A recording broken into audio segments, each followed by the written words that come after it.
I was reviewing quarterly investment reports in my home office when my phone lit up with a live stream notification. My brother Marcus's tech launch party, the one I hadn't been invited to. I clicked. My sister doesn't understand real business, Marcus was telling a crowd of investors, champagne in hand. She works retail. Stick to folding sweaters, Morgan. The crowd laughed. I watched. Said nothing. My laptop pinged. Email from Diana Reyes, managing partner at Horizon Ventures. Ms. Whitfield, regarding your $45 million anonymous investment in Whitfield Technologies through our fund. Their Series C closes tonight. Do you wish to proceed or shall we discuss withdrawal? On screen, Marcus raised his glass. To success. Real success. I typed back, hold all funds. Conference call in 1 hour. The celebration was about to end abruptly. My name is Morgan Whitfield. I'm 33 years old and I've spent my entire life being underestimated by the people who were supposed to love me most. Growing up in suburban Chicago, I was the middle child, sandwiched between Marcus, 2 years older and perpetually golden, and our younger sister Becca, the artistic baby who could do no wrong. Marcus was the future. Becca was the heart. Me. I was furniture. Background noise in the Whitfield family symphony. Age 10.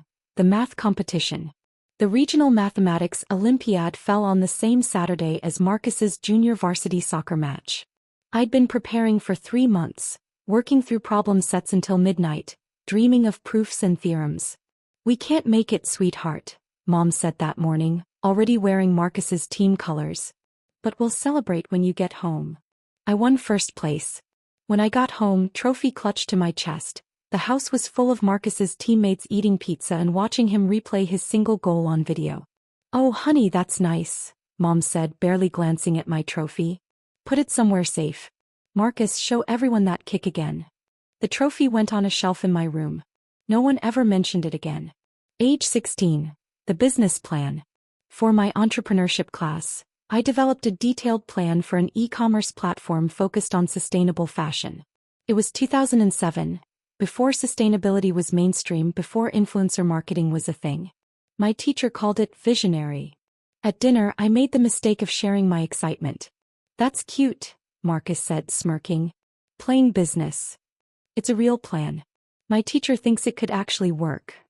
Dad laughed. Leave the business thinking to your brother, Morgan. He's got the mind for it. You should focus on something more practical. Your father's right, Mom added. Marcus is already interning at his uncle's firm. Some people are meant to lead and some people are meant to support. There's no shame in that. I never brought up business ideas at dinner again. Age 22, the graduation gift. I graduated from Northwestern with a double major in finance and computer science. Summa cum laude. 3 job offers waiting, including one from a promising tech startup in San Francisco. Marcus graduated the same year from a state school with a 2.4 GPA in general business. He'd changed majors 3 times and taken 5 years to finish. At our joint graduation party, Dad stood up to make a toast. To Marcus, he said, raising his glass. The first Whitfield man to get a business degree. We're so proud of you, son. And we have a little something to help you get started. He handed Marcus an envelope. $50,000. Seed money for whatever venture you choose. We believe in you. Marcus hugged them both, beaming. Then Dad turned to me. And Morgan, we got you a nice set of luggage. For your move to California. Luggage. While Marcus got $50,000. I smiled. Said thank you. Started packing that night. The silent ascent. What nobody knew, what I'd kept hidden for 11 years, was what I did with that pain. I took the San Francisco job. Entry level, $52,000 a year, 60-hour weeks. I lived in a studio apartment the size of a parking space. I learned everything. Coding. Marketing. Operations. Venture capital structures. I watched how money moved, how companies grew, how decisions got made. By 25, I'd been promoted 3 times. By 27, I was running the company's entire West Coast retail technology division. But that wasn't the interesting part. The interesting part was what I did on the side. At 26, I started angel investing. Small amounts at first, $25,000 here, $50,000 there. In founders I believed in. Mostly women. Mostly overlooked. I knew what it felt like to be dismissed, and I wanted to give others the chance I'd never gotten. By 28, 3 of my investments had exited successfully. Total returns, $4.2 million on $180,000 invested. I quit my job. Started my own venture fund. Apex Angel Partners. By 30, we had $180 million under management. By 32, $340 million.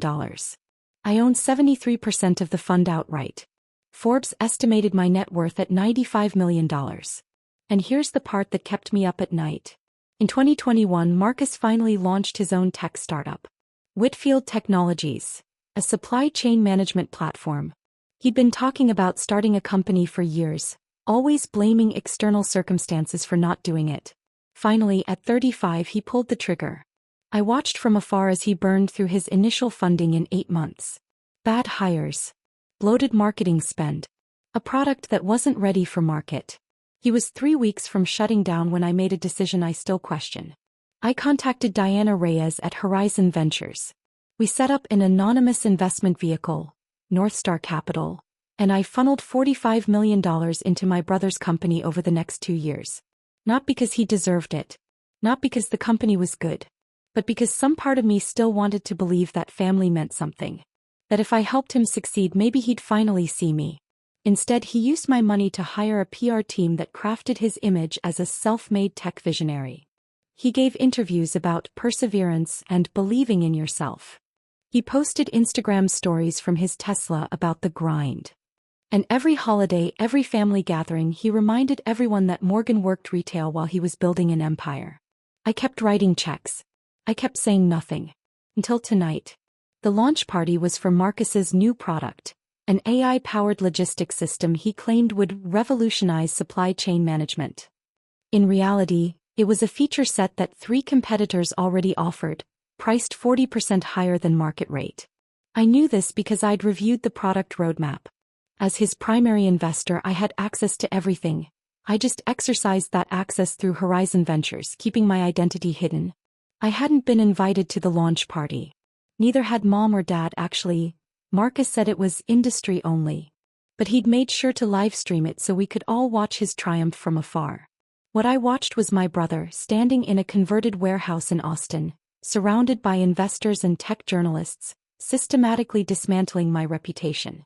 My sister's always been limited, he told a cluster of VCs. Sweet girl, but not exactly strategic. She folds clothes for a living.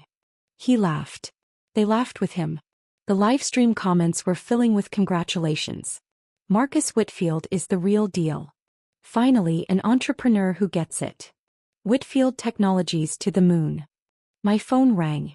Diana Reyes. Morgan. Are you watching this? I am. He just told TechCrunch that Whitfield Technologies was built without a single dollar from family. That his success was entirely self-made. I heard. Morgan, you've invested $45 million in that company. Through our fund. He's lying to the press while raising his Series C based on growth your money created.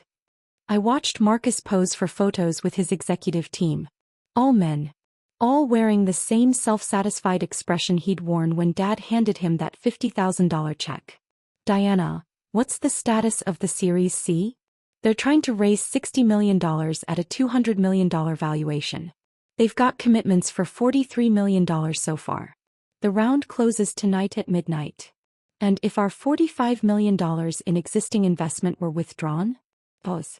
The company's actual burn rate without your funding support would make their financials unsustainable.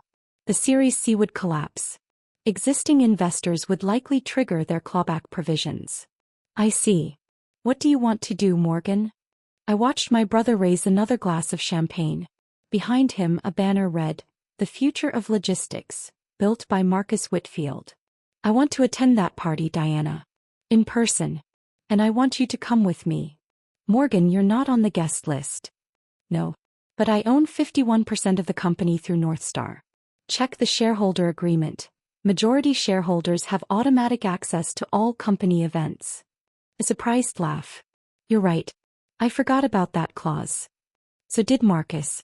Book me a flight to Austin. I'll see you in 4 hours. The flight from San Francisco to Austin gave me time to think. To prepare.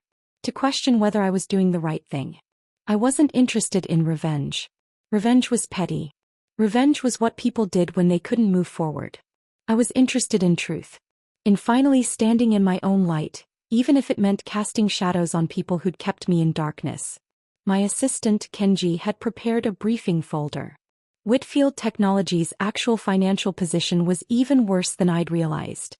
Without North Star's funding. Asterisk monthly burn rate. $1.8 million. Asterisk cash reserves. $2.1 million. Asterisk time to insolvency. 35 days. The revolutionary AI product Marcus was launching had cost $12 million to develop. Money that came entirely from my investment. The record growth he cited in press releases was growth I'd funded through strategic customer acquisition initiatives I'd suggested through Diana as investor recommendations. He'd built nothing. He'd just spent my money and taken credit for the results. I landed in Austin at 11 p.m. Diana met me at the airport. The party's still going, she said. He's scheduled to make a major announcement at midnight, right when the Series C closes. What announcement? He's naming himself to the Forbes 30 under 40 list. He's 37. Apparently, the magazine made an exception for exceptional entrepreneurial achievement. Diana's expression made clear what she thought of that. Did they verify his claims independently? They relied on company-provided financials and investor references, which Horizon provided, per your instructions to maintain anonymity. I nodded. Then it's time to provide different instructions. We drove to the venue, a converted warehouse in East Austin called the Foundry. Exposed brick, string lights, the calculated aesthetic of tech success. Valet parking was backed up with Teslas and Mercedes. At the door, a security guard stopped us. Name. Morgan Whitfield. He checked his tablet. You're not on the list. Check the shareholder registry. I own 51% of this company through North Star Capital. The shareholder agreement guarantees me access to all corporate events. He frowned. Made a call. Frowned deeper. 1 moment. 3 minutes later, a harried woman in a headset appeared. Ms. Whitfield?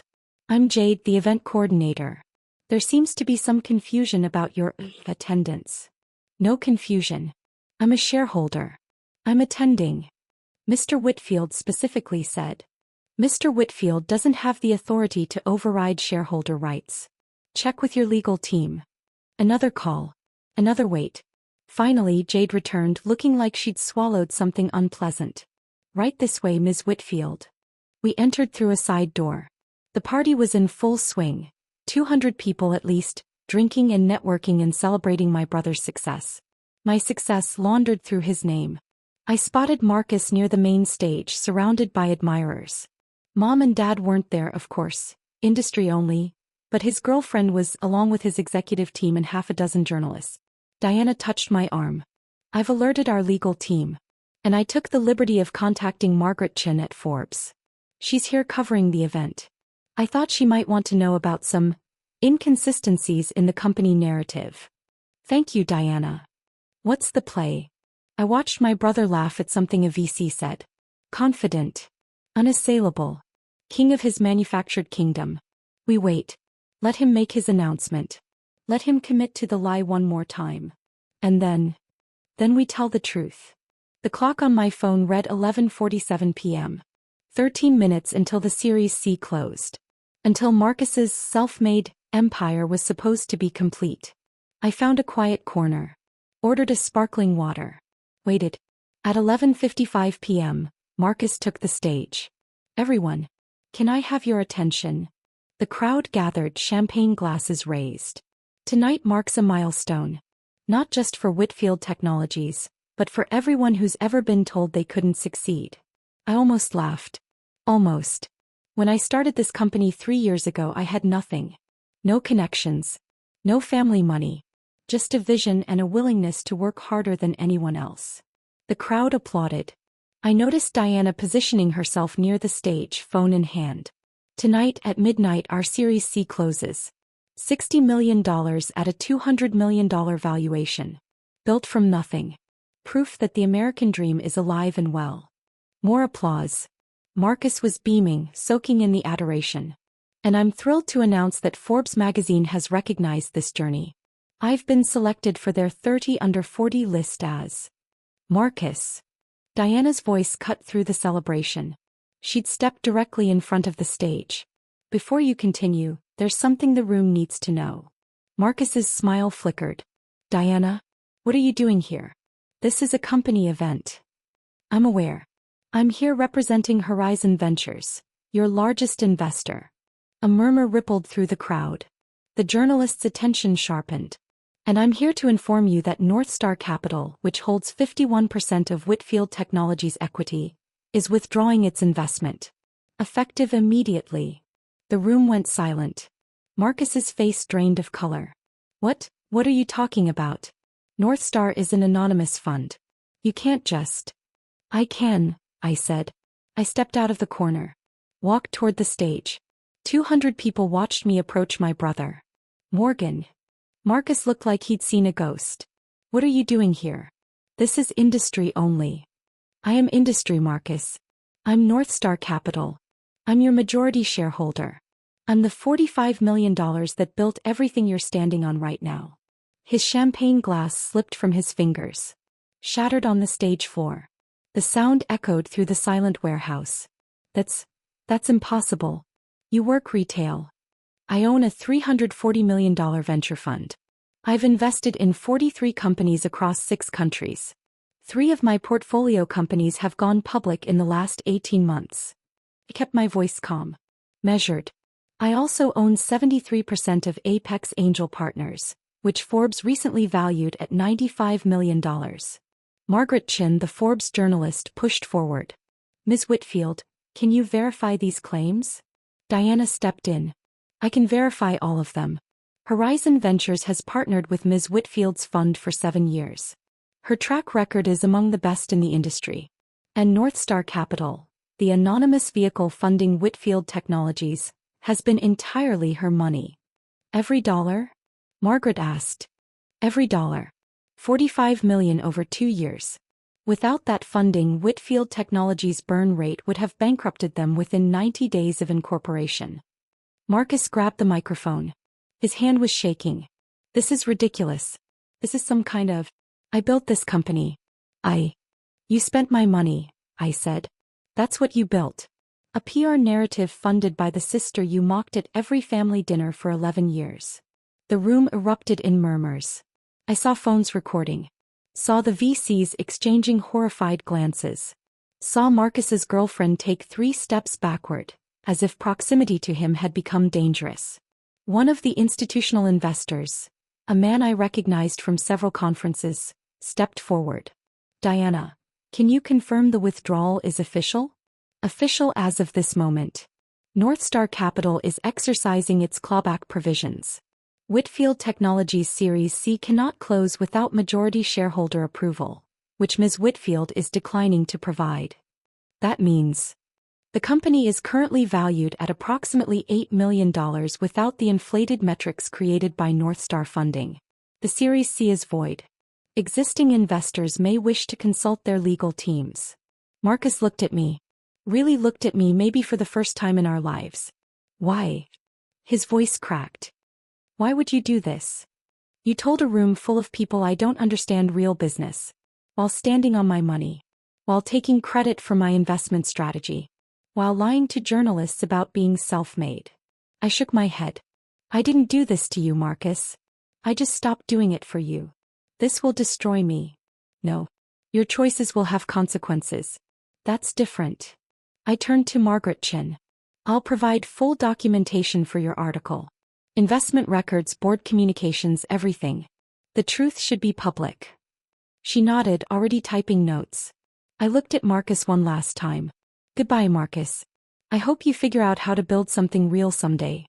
Then I walked out. Didn't look back. The Series C collapsed before midnight. Every committed investor pulled their preliminary agreements within hours of my revelation. Combined withdrawal, $43 million in potential funding, evaporated. The Forbes article dropped 2 days later. The $45 million secret, how a retail worker built her brother's tech empire, and walked away. It went viral within hours. The irony was too perfect. The dismissed sister was the real success story. Marcus's girlfriend left him. Via Instagram story no less. Her caption, "Can't build a relationship on lies." His executive team began resigning. The CFO first, then the CTO, then the VP of operations. Within 72 hours, Marcus had lost everyone who knew how to run the company he'd never actually built. My parents called. I didn't answer. They texted, "Morgan, what have you done? Marcus is falling apart." I replied, "I stopped funding his falling apart. There's a difference." Escalating consequences, the next 30 days. Without Northstar's investment, Whitfield Technologies' financial reality became impossible to hide. The $1.8 million monthly burn rate consumed their remaining cash reserves in 5 weeks. The revolutionary AI product launch was cancelled. The marketing team was laid off. The Austin office lease was terminated early, at a $340,000 penalty. Existing investors triggered their clawback provisions, a cascade of legal actions demanding return of their capital. Marcus didn't have it. The company had spent it. The SEC opened an inquiry into the company's representations during fundraising. Specifically, the claim that Marcus had no family funding, while his sister's investment constituted 89% of total capital raised. By week 3, Marcus was facing potential securities fraud charges. His lawyers were expensive. His options were limited. My parents' involvement became a liability. Dad had co-signed on several company loans, $1.2 million total, based on Marcus's assurances of success. Those loans came due. Mom called me directly. I answered this time. "Morgan, your father could lose his retirement over this." "Over what you did?" "Over what Marcus did, Mom." "He lied. He took money he didn't earn. He made promises he couldn't keep. I'm not responsible for cleaning up his consequences. But you have the money. You could." "I could." "I won't. He's your brother. He's a man who told 200 people I fold clothes for a living while I was writing checks that kept his dream alive. That's what he is to me now." Final consequences, day 45. Whitfield Technologies filed for bankruptcy. Chapter 7. Complete liquidation. Assets were sold to cover creditor claims. Marcus's equity, which he'd valued at $40 million in the Series C documents, was worth nothing. The SEC reached a settlement. Marcus agreed to a 5-year ban from serving as an officer or director of any public company. No admission of guilt, but the restrictions spoke volumes. The Forbes 30 under 40-foot recognition was rescinded. The magazine published a correction, noting that Marcus's achievements were substantially misrepresented in original documentation. Dad's loans came due. He refinanced the family home to cover them, $1.2 million in new debt at 7.8% interest. The house he'd raised us in mortgaged to pay for Marcus's failures. And Marcus himself? I heard from mutual friends that he'd moved back to Chicago. In my parents' basement. 37 years old, unemployed, publicly humiliated, facing years of legal restrictions. The golden child finally stripped of his gold. I felt nothing. Not satisfaction. Not regret. Just completion. 3 months after the launch party, I was in Tokyo, closing a $28 million investment in a sustainable packaging startup. The founder, a woman named Yuki Tanaka who'd been rejected by 42 investors before I found her, was crying as she signed the paperwork. "You believed in me when no one else did," she said. "That's what I do." My phone buzzed. A text from an unknown number. "It's Marcus. I know you probably won't respond. But I wanted to say something." I excused myself. Stepped onto the balcony overlooking Shibuya Crossing. Considered deleting the message. Instead I replied, "I'm listening." My phone rang. "Morgan." His voice was different. Smaller. Hollowed out. "Marcus. I got a job. Sales position at a logistics company in Schaumburg. Entry level. $48,000 a year." A bitter laugh. "Less than what I used to spend on quarterly marketing budgets." "It's honest work." "It is." Pause. "I've been going to therapy. Court mandated at first. But I kept going. I'm trying to understand why I am the way I am. And they told me I was special my whole life. Mom and dad, teachers, everyone. I never had to earn anything. I never had to prove anything. So when things got hard, I just assumed someone would make it easier. And you did. For years. And I didn't even know. Would it have mattered? If you'd known. A long silence. I'd like to think so. But honestly, probably not. I was too far gone. Too convinced of my own story. What story is that? That I was the successful one. That you were just background. That I deserved everything I had and you deserved nothing. His voice cracked. I was wrong, Morgan. About all of it. You're the most remarkable person in our family, and I spent 30 years pretending you didn't exist. I watched the crowds below. Thousands of people crossing and recrossing, each with their own stories of invisible struggles and silent triumphs. I'm not going to fix this for you, Marcus. I'm not going to invest in your next idea or bail out mom and dad or pretend the last 11 years didn't happen. I know. I'm not asking for that. Then what are you asking for? A chance. Someday. Not now, I know I haven't earned it. But someday when I've actually built something real, when I've actually proven I can do something without someone else's money, I'd like to tell you about it. I'd like you to be proud of me for real. I felt something shift. Not forgiveness, that would take years if it came at all. But possibility. Call me in 5 years, Marcus. Show me what you've built with your own hands. I will. Pause. Thank you, Morgan. For everything.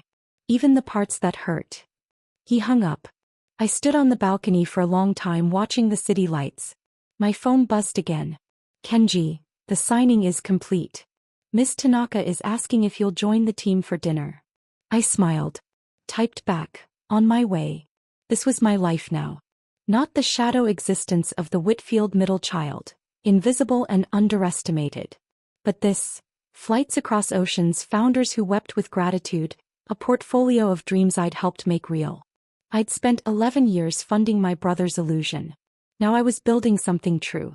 The family I came from would never see me clearly. They'd filtered me through their own limitations, their own need for a hierarchy that put me at the bottom. But the family I was choosing, the founders and partners and dreamers I surrounded myself with, they saw everything. And that was enough. More than enough. I walked back inside. Joined the celebration. Let myself be seen. Morgan Whitfield. Venture capitalist. Angel investor. The most successful person nobody in her family ever noticed. Until they had no choice.